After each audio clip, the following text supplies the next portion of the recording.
साथियों, एक प्रमुख विषय है भंडारण का भी। अमित भाई ने उसका काफी वर्णन किया है। अनाज के भंडारण की सुविधा की कमी से लंबे समय तक हमारी खाद्य सुरक्षा का और हमारे किसानों का बहुत नुकसान हुआ है। आज भारत में हम जितना अनाज पैदा करते हैं उसका 50% से भी कम हम स्टोर कर सकते हैं। अब केंद्र सरकार दुनिया की सबसे बड़ी भंडारण योजना लेकर आई है। बीते अनेक दशकों में देश में लंबे अरसे तक जो भी काम उसका परिणाम क्या हुआ, करीब 1400 लाख टन से अधिक की भंडारण क्षमता हमारे पास है।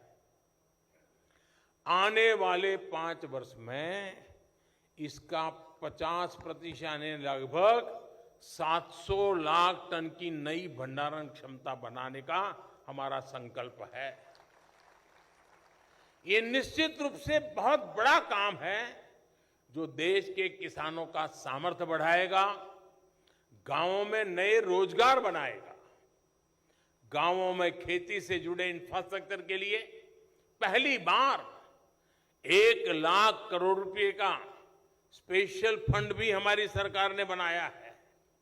मुझे बताया गया है कि इसके तहत बीते 3 वर्षों में 40,000 करोड़ रुपए का निवेश हो चुका है। इसमें बहुत बड़ा हिस्सा सहकारी समितियों का है, पैक्स का है।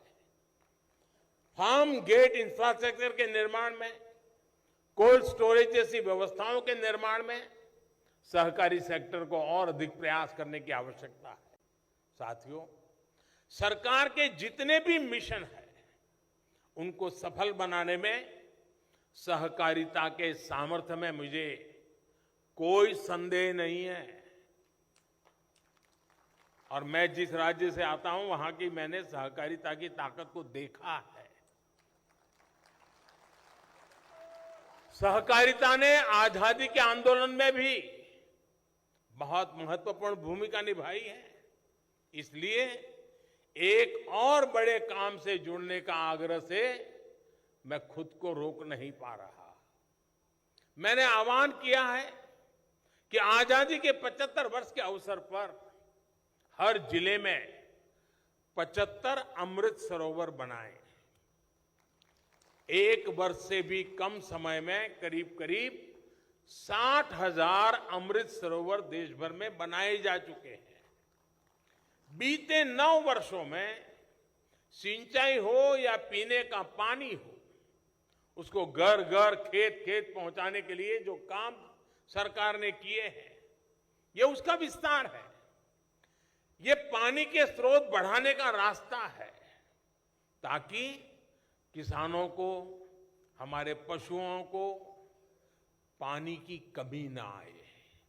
इसलिए सहकारी सेक्टर से जुड़े साथियों को भी इस पावन अभियान से जरूर जुड़ना चाहिए। आपकी किसी भी क्षेत्र की सहकारिता में एक्टिविटी हो, लेकिन आपकी क्षमता के अनुसार आप तय कर सकते हैं कि हमारी मंडली है, 1 तालाब बनाएगी, 2 बनाएगी, 5 बनाएगी, 10 बनाएगी। लेकिन हम पानी की दिशा में काम करें, गांव-गांव में अमृत सरोवर बनेंगे तो भावी पीढ़ियां हमें बहुत आभार के साथ याद करेंगी। आज जो हमें पानी उपलब्ध हो रहा है ना, वो हमारे पूर्वजों के प्रयासों का परिणाम है। हमें हमारी भावी संतानों के लिए, उनके लिए भी हमें कुछ छोड़ के जाना है। पानी से जुड़ा ही एक और अभियान पर ड्रॉप मोर क्रॉप का है। स्मार्ट सिंचाई को हमारा किसान कैसे अपनाए, इसके लिए जागरूकता बहुत आवश्यक है। ज्यादा पानी ज्यादा फसल की गारंटी नहीं है। माइक्रो इरिगेशन का कैसे गांव-गांव तक विस्तार हो, इसके लिए सहकारी समितियों को अपनी भूमिका का भी विस्तार करना होगा। केंद्र सरकार इसके लिए बहुत मदद दे रही है, बहुत प्रोत्साहन दे रही है।